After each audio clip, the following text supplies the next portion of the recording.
राधे कृष्णा। जय बोलो राधा रानी की जय। जय बोलो श्री कृष्ण कन्हैया लाल की जय। जय बोलो यमुना मैया की जय। जय बोलो वृंदावन धाम की जय। जय बोलो गोवर्धन गिरिराज की जय। जय बोलो आज की आशीर्वाद की जय. ஒரு 2 நாளா கொஞ்சம் காரியங்கள் இருந்ததுனால ரெக்கார்ட் பண்ணி போட முடியல. அது இல்லாமல் ஆபரேஷன் சிந்தூர் அந்த விஷயங்கள் அதில் பார்த்துட்டு அதற்கான பிரார்த்தனைகள், அதனால கொஞ்சம் 2 நாளா அது போடுறதுக்கு கொஞ்சம் யோசனையாக இருந்து. இன்னைக்கு அந்த ஆபரேஷன் சிந்தூர் பற்றி வீடியோவும் போட்டாச்சு. அதனால சந்தோஷம். இன்னும் தேசம் நன்றாக இருக்கட்டும், செழிப்பாக இருக்கட்டும். அகண்ட பாரதம் அழகான தருணத்தில் உதயமாகிறது. உதயம் ஆகியே தீரும். அந்த மாதிரி சமயத்தில் நமக்கு அழகா இந்த பிரஜபூமியினுடைய வைபவங்களை நாம அனுபவிச்சுட்டு இருக்கோம். ஒன்று புரிஞ்சுக்கணும், வடதேசம் குஜராத், ராஜஸ்தான், ஜம்மு அண்ட் காஷ்மீர், பஞ்சாப், ஹரியானா, உத்தராகண்ட், இந்த மாதிரி பார்டர், அப்புறம் 7 சிஸ்டர்ஸ் சொல்லப்படுகின்ற நம்ம அருணாச்சல் பிரதேஷ், மேகாலயா, சிக்கிம், நிறைய பார்த்தாச்சு. வரலாம் வெஸ்ட் பெங்கால். அவர்கள்லாம் அத்தனை தூரம் போராடி காப்பாற்றினதுனாலே நாமெல்லாம் இங்க சௌக்கியமா சந்தோஷமா பெருசா ஒன்றும் தெரியாமல் ஆனந்தமா வாழ்ந்துட்டு இருக்கோம். அதனால அந்த வடதேசத்தில் இருக்கக்கூடிய வீராதி வீர ஆண்களுக்கும் சூராதி சூர பெண்களுக்கும் நாம் நன்றி கடன் பட்டிருக்கோம். அவர்களெல்லாம் நன்னா இருக்கட்டும், அவர்கள் குழந்தைகள் நன்னா இருக்கட்டும், சௌக்கியமா இருக்கட்டும், நிம்மதியாக இருக்கட்டும். நிறைய சில மாநிலங்கள் நான் விட்டுருப்பேன். பட் ஆனால் ஸ்டில் தமிழ்நாட்டுக்கு பெருசாக ஒரு பெரிய பாதிப்பெல்லாம் என்றைக்குமே தெரிஞ்சதே கிடையாது. அதனால நாம் கடன்பட்டவர்கள். இந்த சமயத்தில் தேசத்திற்காக அவ்வளவு அழகாக அங்கே போராடி கொண்டிருக்கக்கூடிய ஒவ்வொரு படை வீரர்களுக்கும் நம்முடைய பிரார்த்தனைகளும் ஆசீர்வாதங்களும் பூரணமாக என்றும் உண்டு. ஏன்னா பாரத தேசம் யுத்தம் இதெல்லாம் சாதாரணமாக பார்த்து பழகியது. இந்து தர்மத்தில் யுத்தம், அதை வெற்றி கொண்டாட்டம்ன்றது ரொம்ப சாதாரண ஒரு விஷயம். வீடியோலையும் நான் அதை சொல்லியிருக்கேன். பக்தியில வீரமும் உண்டு. ராதாராணி ரொம்ப வீரம் நிறைந்தவள். நம்ம ராணி பத்மாவதி, அப்புறம் பக்த மீரா, எல்லாருமே வீரமானவர்கள் தான். அவ்வளவு ஆச்சரியமான வீரம் ஒவ்வொருத்தருக்குமே உண்டு. இந்த வீரம்தான் நம்மளை காப்பாற்றி கொண்டிருக்கு. அத்தனை விசேஷமான வீரம்.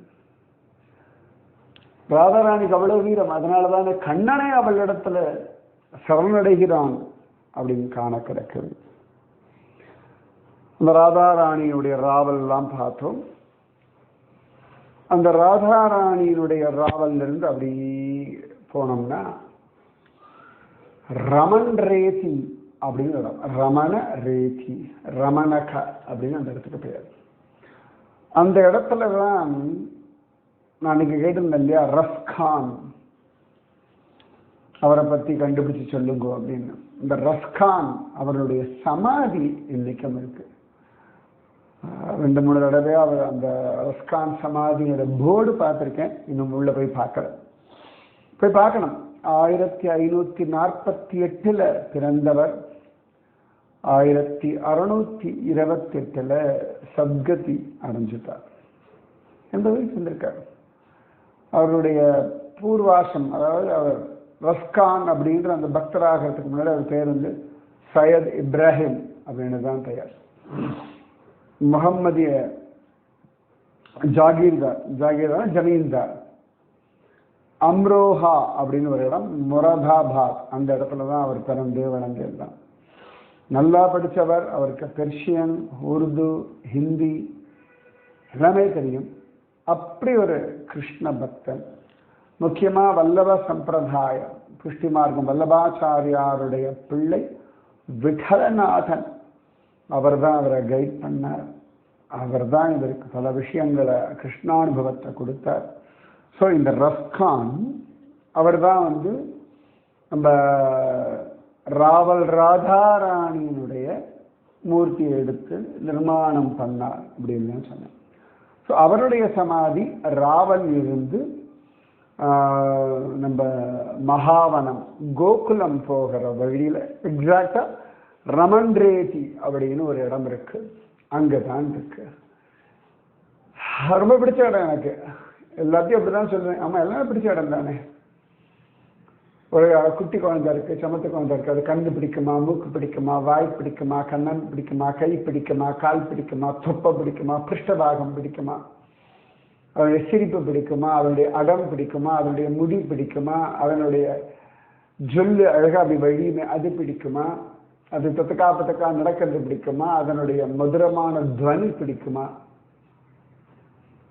என்னத்தை சொல்றது, அது சாப்பிட்றத பிடிக்குமா, அது பேசுறத பிடிக்குமா, அது ஆன்னு பார்க்கறத பிடிக்குமா, அது நம்மளை பார்த்து தாவி வர்றதை பிடிக்குமா, அது கொடுக்குற முத்தம் பிடிக்குமா, அது நாம முத்தம் கொடுத்தா அது வாங்கிக்கிறத பிடிக்குமா, நம்ம எல்லாம் கேட்டா கொஞ்சம் கையை வச்சு நம்ம கிட்ட கொடுக்கறத பிடிக்குமா. இது ஏதாவது ஒண்ணு பிடிக்கலைன்னா இது பிடிக்காதுன்னு சொல்லலாம். அப்ப கண்ணனுடைய ரூபம் தானே ஸ்ரீ பிருந்தாவனம், ராதாராணியுடைய ஹிருதயம் தானே இந்த பிரஜபூமி. அதனால எல்லாமே பிடிக்கும். அது ஒவ்வொன்றதுலையும் ஒரு ஸ்பெஷாலிட்டி உண்டு. நான் எப்பயும் ஐஷிண்டு போனா முதல்ல எப்படி சொன்னேன், எல்லாரும் தன் தலையில தானே மண்ணை போட்டுக்கிற ஒரு இடம் அப்படின்னு தான் இந்த இடத்த நான் இன்ட்ரடியூஸ் பண்ணேன். எஸ், அங்க போயாச்சுன்னா அப்படி ஒரு சாஃப்ட் மணல். அந்த சாஃப்ட் மணல்ல எல்லாரும் உருளுவார்கள், ஒருத்தர் மேல ஒருத்தர் மண்ணை தூக்கி போட்டுப்பார்கள், தன் தலையில தானே மண்ணை போட்டுக் கொள்வார்கள். எஸ், அது அப்படிதான். அந்த இடத்துக்கு போயாச்சுன்னா அத்தனை தூரம் நமக்கு எல்லாமே மறந்து போயிடும். அந்த இடத்துக்கு போனா எல்லாருக்குமே பிடிக்கும். இந்த இடத்துக்கு பேர் ரமண ரேத்தி, ரமன் ரேத்தி அப்படின்னு தான் பேர். பலவிதமான லீலைகள் இந்த இடத்தை பத்தி காண கிடைக்கிறது. முக்கியமா கண்ணன் ரொம்ப ரமிச்சு விளையாடின மணற் பிரதேசம். ரேத்தின்னா மணல், ரமன்னா ரமிக்கிறது. கண்ணன் தன் கோபால குழந்தைகளோட விதவிதமான பாலலீலைகள் பண்ண ஒரு இடம் இந்த ரமன் ரேத்தி. ஒவ்வொன்னா பார்ப்போம். பொதுவா அங்க இருக்கிறவர்கள் சொல்லக்கூடிய ஒரு லீலை, சில விஷயங்கள் புராணங்கள்ல தேடிதான் பார்க்கணும். அதுக்கு ப்ரூஃப் எங்கேயாவது கிடைக்கும் நிச்சயமா, அது கண்ணில் படணும். முதல்ல ஒரு விஷயம் சொல்லுவா, கண்ணன் சிறு பிள்ளையா இருக்கான். கண்ணன் பலராமன். ஸோ இவர்கள் குலமே மாடு மேய்க்கும் குலம். அன்னைக்கே சொல்லியிருந்தேன், 1 கோடி மாடுகள் இருந்தால் நந்தகோபன் அப்படின்னு. ஸோ அந்த 1 கோடி மாடுகள் இருக்குன்னா அப்போ எவ்வளவு கன்றுகள் இருக்கும்? ஓகே, நீங்கள் கன்றுகளோடு சேர்த்து வச்சுக்கோங்களேன். எப்படி நிறைய கன்றுகள் இருக்குமே. அதுவும் இந்த மாதிரி மாடுகளை அழகாக வளர்க்குறவர்கள் காலாகாலத்துக்கு அந்த மாடுகளுடைய இணையோட சேரும் காலத்திலே அழகா அதை சேர்த்து வைப்பார்கள். அது நம்முடைய சனாதன தர்மத்துல எல்லா ஜீவனும் எல்லா சுக்கமும் அனுபவிக்கணும்ன்றதுல ரொம்ப கிளியரா இருக்கார்கள். ஒரு ராமாயணம் எடுத்துக்கோங்களேன். இந்த ராமாயணத்துல பார்த்தோம்னா 2 கிரௌஞ்ச பட்சிகள் ஆணும் பெண்ணுமா அழகா ஒரு காம சுகத்தை அனுபவிச்சுட்டு இருக்கு. அப்பதான் ஒரு வேடன் வந்து ஒரு கிரௌஞ்ச பட்சியை அடிச்சுடுறான், ஆண் பட்சி. அப்ப அந்த பெண் பட்சி அப்படியே என்ன பண்றதுன்னு தெரியாம துடிக்கிறது. அதை பார்த்த கோபத்துல வால்மீகி மா நிஷாத அப்படின்னு கத்தி ஒரு ஸ்லோகம் சொல்றார். அந்த வேடனை தான் திட்டார், ஆனா அது ஸ்லோகம் ஆயிடுறது. அதுதான் ஸ்ரீமத் ராமாயணத்தினுடைய ஆரம்பம் அப்படின்னு காண கிடைக்கிறது. அதே மாதிரி மகாபாரதத்தை எடுத்துட்டதுன்னா ரிஷியும் ரிஷி பத்னியும் ஒரு மான் மாதிரி விளையாடின்னு இருக்க. அப்பொழுதுதான் பாண்டு மகாராஜா 2 பேரும் இந்த சுகம் அனுபவிச்சுட்டு இருக்கும்போதுதான் அம்பெடுத்து அடிச்சுடுறான். அப்பதான் அந்த ரிஷி சொல்ற, நீ உன் மனைவியோடு சேர்ந்தால் உனக்கு மரணம் அப்படின்னு. ஏன்னா ஒரு ஜீவன் அது தன்னை தாங்கள் 2 பேரும் ஆனந்தமா அனுபவிக்கிறான். இது ஒரு தர்மம், தாம்பத்திய தர்மம்னு பேர். நிறைய பேருக்கு இது புரிய மாட்டேங்கிறது. தர்மம்னா என்னமோ ஒன்னே தானம் கொடுக்கறது, அப்புறமா பொய் சொல்லாம இருக்கிறது, நீதி நேர்மை எல்லாமோ பேசுறாங்க. ஒரு குடும்பஸ்தன், ஒரு குடும்பத்தில் இருக்கக்கூடிய ஆண் பெண், இவர்களுடைய தர்மத்துல தாம்பத்தியமும் மிக முக்கியமான ஒரு தர்மம். கர்தமர் அவ்வளவு பெரிய தபஸ் பண்றார். அதுக்கப்புறம் பகவத் அனுகிரகம் அவருக்கு கிடைக்கிறது. அதுக்குள்ள தேவகூதியினுடைய உடம்பெல்லாம் தளர்ந்து போயிடுறது. அப்போ அவர் கேட்குற, உனக்கு என்ன வரம் வேணும்னு கர்தமர் கேட்க, தேவகூதி சொல்றேன், எனக்கு தாம்பத்தியத்திற்கான உடம்பு இல்லை, எனக்கு நல்ல உடம்பு வேணும், அப்புறம் உங்களோட ஆனந்தமா தாம்பத்தியம் அனுபவிட்டேன், சத்குழந்தைகளை பெற்றுக்கணும்ன்றார். இப்போ கர்தமர் கண்கள்ல கண்ணீர் எழுது. உடனே அந்த பிந்து சரஸ்ல இறங்கி அவளை குளிக்க சொல்லி, அதன் பிறகு அவளுக்கு யௌவனம் திரும்பி வந்த பிறகு அவளை அழிச்சுட்டு உலகம் முழுக்க ஹனிமூன் போனார் அப்படின்றது. ஸோ ஒரு கர்தமருக்கு, ஒரு ரிஷி, அவருக்கு அந்த தர்மம் தெரியாது. நிறைய பேர் ரிஷி அப்படின்னா உடனே விரக்தனா இருப்பா, அப்படின்லாம் கிடையாது. இது ஒரு தர்மம். உடம்பு ஹெல்த்தியா இருக்கணும், மனைவியை நன்னா கவனிக்கணும், கணவனை நல்லா சந்தோஷமா வச்சுக்கணும். இது ஒரு தர்மம். இது எத்தனை வயசானாலும் இந்த தர்மத்துக்கு ஒன்றும் குற்றம் கிடையாது. குழந்தைகள் பிறந்தாச்சு, குழந்தைகள் பெருசாயாச்சு, குழந்தைகள் கல்யாணமே ஆனாலும் இது ஒரு தர்மம். இது வைதிகார்த்தனம் கிடையாது. இது ஒன்றும் ஒரு தப்பான விஷயம் கிடையாது. ஸோ நம்ம சனாதன தர்மத்துல இதை பத்தி ரொம்ப அழகாக பலவிதமாக சொல்லியிருக்கார்கள். ராமனுக்கு கல்யாணம் ஆகி 14 வருஷம் அயோத்தியால எந்தெந்த காலங்கள்ல எந்தெந்த பழங்கள் என்னென்ன விஷயங்களை எப்படி அனுபவிக்கணுமோ அதையெல்லாம் சீதையோடு பகவான் மிகவும் நன்றாக அனுபவித்தான் அப்படின்னு தான் காண கிடைக்கிறது. ஸோ இது ரொம்ப மிக மிக முக்கியமான ஒரு விஷயம். ஏன்னா இதை பத்தி பேசுறதே தப்புன்ற மாதிரி ஆயிட்டு இருக்கு. இப்ப இள வயசுக்காக பல பேருக்கு ஒண்ணு இதை பத்தி ரொம்ப பயங்கரமா ஒரு அருவருப்பா பேசுறார்கள், அருவருப்பா இதை நினைக்கிறார்கள். இன்னொரு பக்கம் இதெல்லாம் தப்பு.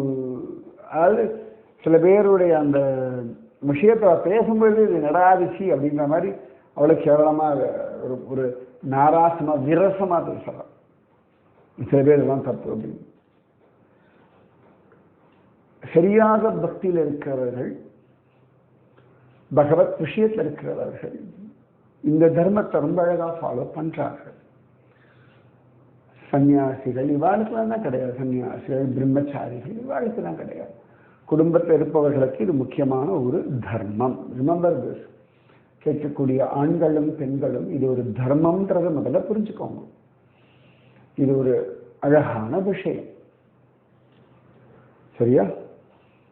கஜாமுசா இதை பத்தி அர்த்தம் பண்ணிக்காதீங்க. ஸோ நந்தகோபர் அழகா நிறைய மாடுகள் வச்சிருக்கார் அப்படின்னா அதனுடைய இணைகள் உண்டு. அந்த இணைகள்லாம் கூடி எல்லாமே சந்தோஷமா நிறைய குட்டி குட்டி கன்றுகள்லாம் பிறக்கும் இல்லையா? ஸோ அந்த கோப குழந்தைகளுக்கு என்ன வேலை அப்படின்னா முதல்ல அவளுக்கு ட்ரைனிங் வந்து இந்த கன்றுகளை மேய்க்க அனுப்புவார். அது நந்தகோபுரம் பையனுக்கு அந்த தகுந்த வயசு வந்தவொடனே யூ வாண்ட் டு சென்ட். எத்தனை 3 வயசுல 3 வயசுல கிளம்பி போய்டுறாங்க அங்கிருந்து ஆல்மோஸ்ட். அதுக்கு முன்னாடி கிருஷ்ணனுக்கு கொஞ்சம் அப்படி அந்த அந்தந்த வயசுக்கு வந்தவொடனே ஒவ்வொரு காலகட்டத்தில் ஒவ்வொன்று என்னென்ன காலத்தில் என்னென்ன பண்ணுவோம் பண்ற. அப்ப சின்ன பையன் அப்ப கண்ணுக்குட்டியை மேய்க்க அனுப்புறோன்ற முதல்ல யசோதா ஒத்துக்க மாட்டேங்கிறா. அப்புறம் நந்தகோபர் கன்வின்ஸ் பண்றார். இந்த மாடுகள்லாம் பார்க்கணும், அவனுக்கு பொறுப்பு வேணும், அப்ப அவன் விஷயங்கள்லாம் அவன் தெரிஞ்சுக்கணும், கத்துக்கிட்டும் போட்டோம் அப்படின்னு சொல்லி யசோதை வேற வழி இல்லாம அனுப்புறா. இது ஜாலியா ஃப்ரெண்ட்ஸோட போறது. ஸோ முதல் நாள் மாடல்ல கண்ணுக்குட்டி எல்லாம் மேய்ச்சிட்டு அப்பவே கிருஷ்ணனுக்கு பேர் வத்சபாலன்னு பேர். வத்ச அப்படின்னா கண்ணுக்குட்டி. வத்சாசுரன் சொல்றோம் இல்லையா? கன்றுகளை மேய்க்கக்கூடியவன் வத்சபாலன். மாடுகளை மேய்க்கக்கூடியவர்கள் கோபாலர்கள். அப்ப இந்த கண்ணன் போயாச்சு, ராத்திரி வந்தாச்சு, சாயங்காலம் வந்தாச்சு, எல்லாம் விளையாடியாச்சு. Is very happy. அடுத்த நாள் போகணும் அப்படின்றான். அந்த ராத்திரி தூங்கும்போது யசோதை எப்படி பார்க்குறா, இங்கே அடியெல்லாம் பட்டிருக்கேன், நிறைய ராட்சசர்கள். அவளுக்கு அதனால தான் பயம். இல்லாட்டி யசோதைக்கு வந்து பிள்ளைய மாடுமேக்கு அனுப்ப மாட்டேன்லாம் கிடையாது. நிறைய அசுரர்கள், பூசனா, சக்கட்டாசுரன், வத்சாசுரன். வத்சாசுரன் அப்போ வரல வச்சுக்கோங்க. ஓகே, ஒவ்வொரு பீரியடில் ஒரு தான் வர வச்சுக்கோங்க. அப்போ ராத்திரி பார்க்குறான் கிருஷ்ணனுடைய செந்தாமரை பாதங்கள் இன்னும் சிகந்து அங்கங்கே கோடு கோடா தெரியாது. ஏன்னா அது ஃபுல்லாக அந்த பாறை, அந்த பாறை மேலே ஏறி இறங்கி விளையாடி. ஸோ காலில் அந்த தடயம்லாம் இருக்கும் இல்லையா? சுடங்கள் லேசா கீரி இருக்கும். இந்த குஞ்சு தானே பட்டுக்குட்டி, செல்ல குஞ்சு வேற. கோகுலத்துக்கே செல்ல குஞ்சு, அத்தனை கோபிகளுக்கும் செல்ல குஞ்சு இது. அப்ப யசோதா அது பாருங்க, குழந்தையோட காலெல்லாம் இந்த பாறையில பட்டு எப்படி ஆயிருக்கு. நாளிலேருந்து என் பிள்ளைய நான் அனுப்ப மாட்டேன். யசோதாவுக்கு ஒரு ரீசன் வேணும். அப்ப நந்தகோபால் அதெல்லாம் ஒன்றும் ரெடி, போ பழகிப்பான், அதெல்லாம் ஒரு விஷயம் இல்லை அப்படின்னா செருப்பெல்லாம் போட்டு அனுப்பலாமா சொல்லிட்டு இருக்க. அம்மாவும் அப்பாவும் பேசிட்டு இருக்கா. ஸோ இந்த மாடுகளுக்கெல்லாம் அந்த பாஷை தெரியும் இல்லையா? அண்டர்ஸ்டாண்ட் பண்ணுமே.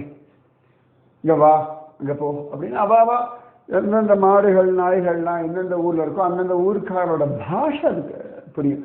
அது இங்கிலீஷோ, தமிழோ, மலையாளமோ, ஹிந்தியோ, கன்னடாவோ, தெலுங்கோ, மராத்தியோ, குஜராத்தியோ, கடுவாலியோ, பிரஜபாஷையோ, ஏதோ அதுக்கு புரியுமே. அப்ப இந்த தாய் பசுக்கள்லாம் கேட்டு விடுத்தான். ஒன்னும் அதுக்கு அடவா இந்த குழந்தைகள் கன்றுகள்லாம் வந்து அதோட பாஷையில் அம்மாட்ட சொல்றது. நான் இன்னைக்கு கண்ணனோட விளையாடினேன், கண்ணனை கட்டி பிடிச்சிருந்தான், கண்ணனை முத்தம் கொடுத்தான். அப்ப இந்த மாடுகள்லாம் ரொம்ப சந்தோஷப்படுதான். ஆஹா, நம்ம குழந்தைகளுக்கெல்லாம் பாக்கியம். அப்ப இந்த யசோதா நந்தகோபர் பேசுறது மாடுகளுக்கு ஒரு மாட்டு கேட்டா அதோட பாஷையில அது கன்வே பண்ணுது. எப்படி திருவிழா யாராவது திருடம் வந்தானா ஒரு திருநாய் கட்டும் உடனே எல்லா நாயும் கடகடன்னு அலர்ட் ஆகும் இல்லையா? சைலண்ட் சிஸ்டம் மாதிரி. அப்ப இந்த மாடுகள்லாம் பார்த்துதான் உடனேயே அதுகள்லாம் ஏதோ பேசி முடிவு எடுத்தது. அடுத்த நாள் காலையில மாடு மேய்க்கும் கண்ணே நீ போக வேண்டாம் சொன்னேன் டம் டம் டம் அப்படின்னு சொல்லி மாடு மேய்க்க அனுப்ப மாட்டேன் யசோதை சொல்ல. நான் போயிட்டு வரேன்னு இந்த பையன் சொன்னா கடைசியில் எப்படியோ கன்வின்ஸ் ஆகி கிருஷ்ணன் கிளம்பியாச்சு. அஃப்கோர்ஸ் பலராமனோட தான். அப்ப இந்த மாடுகள்லாம் இப்படி பார்த்து அதுக்கெல்லாம் பெரியவா ஓட்டிட்டு போயிட்டா. இந்த கன்றுகள்லாம் அழகாக கண்ணனோட போயாச்சு. அதே இடத்துக்கு போகிற இத்தனை தூரத்துக்கு மேலே போகக்கூடாது. ஏன்னா கோகுலத்துலேருந்து 1 கிலோமீட்டர் தான் அந்த தூரம். அதுவும் கிராமத்தில் இருக்கிறவாளுக்கு, அவ்வளோ பெரிய மாடுகள் வச்சிருக்கவாளுக்கு அதெல்லாம் பெரிய தூரம் கிடையாது. அங்கே போய் கண்ணன் போய் பார்க்குறான், அங்கே பாறைகளே இல்லை, சாஃப்டா மணல். எல்லாரும் ஏ கண்ணா இங்கே பாரு அப்படின்னு சொல்லி எல்லாம் அப்படி சாஃப்ட். அங்கே இருக்கவா சொல்லுவா, அரே குருஜி இதர் ஜான்சன் பேபி பவுடர் से भी ये सॉफ्ट है. என்ன பெரிய ஜான்சன் பேபி பவுடர், அதை விட சாஃப்ட் இது, தொட்டு பாருங்க அப்படின்னு சொல்லி. நிஜமாவே அப்படி இருக்கும். அவ சொல்றதே நிஜமாவே கண்ணில் தண்ணி வந்து. ஏன்னா அவளோட அந்த பாவம், கிருஷ்ணனை கொண்டாடுற அந்த பாவம் இருக்க அசாத்தியம். அப்ப இந்த கண்ணன் பார்க்கறான், அது எப்படி நேற்று எல்லாம் பாறையா இருந்தது, எல்லாம் தெரிஞ்சா அந்த சமயத்துல குழந்தையா நடிச்சிருக்கு. அவதான் பார்க்கறான், அந்த சாஃப்ட் மணல்ல அங்கங்க ரத்த துளிகள் தெரியாது. ரத்த துளிகள் அப்படின்னு பார்க்கறான். அப்ப பெரியவாள்லாம் மாடு மெஷினூர் பக்கமா போகும்பொழுது இந்த மாடுகளுடைய குழம்பு அடியிலெல்லாம் அடிபட்டிருக்கு. கண்ணனுக்கு புரிஞ்சுடுத்து, இந்த கோமாதாக்கள்லாம் வந்து தனக்காக இப்படி பண்ணிருக்கு அப்படின்னு தெரிஞ்சது. ஏன்னா அது ராத்திரி வந்து அப்படி அந்த குழம்புனால மாட்டினுடைய ஹூஃப் பிரிண்ட் இருக்கு வச்சு அடின்னு அடிச்சு ஒவ்வொன்றா கல்ல உடச்ச எல்லாம் ராத்திரி முழுக்கட்டவரும் தட்டி அதெல்லாம் பொடிப்பொடியா மணலாக்கிடுதான். ஏன்னா கண்ணனுடைய கால் கஷ்டப்படக்கூடாது என்று. சூப்பர்ல. கண்ணனுக்கு கண்கள்ல கண்ணீர். இந்த கண்ணுக்குட்டிங்கெல்லாம் இறுக்கி கட்டினாங்க. பண்ணதெல்லாம் அதுங்களோட அம்மாக்கள் அப்பாக்கள்லாம்.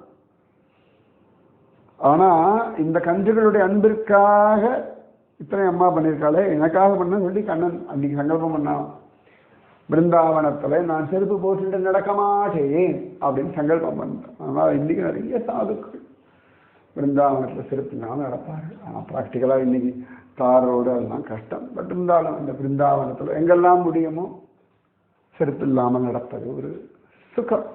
அப்படி வர நம்ம பிருந்தாவனம் காலில் செருப்பே இல்லாம ஆகான்னு அப்படி போகும்படியான ஒரு பிருந்தாவனம். அழகாக காடாக வெறும் நீலா ஸ்தலங்களோட இந்த தேவையில்லாத பில்டிங் எல்லாம் எடுத்துட்டு அப்படி ஒரு காட்டு பிருந்தாவனத்தை பார்ப்பேன் உருவாக்குவோம். ஸோ இப்படிதான் இந்த ரமன் ரேத்தி உருவான கதை. அப்புறம் மீதி விஷயம் நிச்சயமா நாளைக்கு சொல்லுவேன். ரைட்டா? ராதே கிருஷ்ணா. எல்லாரும் தேசத்திற்காக பிரார்த்தனை பண்ணிக்கோங்க நிச்சயமா. ராதே கிருஷ்ணா கிருஷ்ணா ராதே, ராதே கிருஷ்ணா கிருஷ்ணா ராதே, ராதே கிருஷ்ணா கிருஷ்ணா ராதே, ராதே கிருஷ்ணா கிருஷ்ணா ராதே. जय बोलो राधा रानी की जय, जय बोलो श्री कृष्ण कन्हैया लाल की जय, जय बोलो वृंदावन धाम की जय, जय बोलो यमुना मैया की जय, जय बोलो गोवर्धन गिरिराज की जय, जय बोलो गौ माता की जय, जय बोलो भारत माता की जय, जय हिंद.